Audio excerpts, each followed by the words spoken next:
كان على بالكم بهاد الخلطة السحرية اللي نعملوها في كل انواع تاع ليمون باش نطيبوا فيها الكيك ديالنا وما يلصقناش، سورتو الا ما كانش عندنا الزبده في الدار.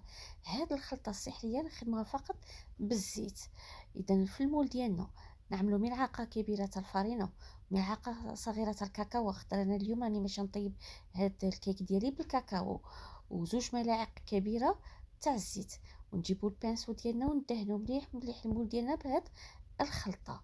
الا كان عندكم الكيكات تاعكم تاع لافاني تعملوا فقط الفرينه وزيت، ما تستعملوش الكاكاو. الا جاتكم هذه الخلطه ديالكم قليله تادوا ضعفوا المقادير، تعملوا زوج مرات باش تدهنوا مليح مليح المول انا عملت. ولا جاتكم خفيفه تادوا تزيدوا لها شويه فرينه.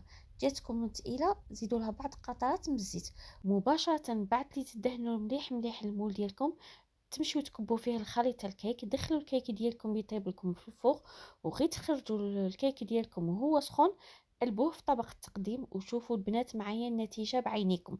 شوفوا كامل ما لصقش الكيك في المول، خلطه ولا اروع. سورتو النهار اللي ما يكونش عندكم الزبده. وهي دي نتيجة تاع الكيك. راه قبالتكم ما جات فيه حتى ديك القشره ولا ديك الطبقه البيضاء اللي تنعملنا من الفوق، على خاطر هذيك الخلطه كان فيها الكاكاو.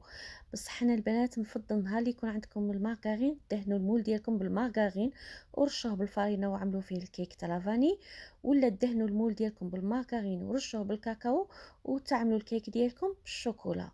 ونهار اللي ما يكونش كاين مارغرين في الدار غير هاد الخلطه اللي تنفعكم بصحتكم.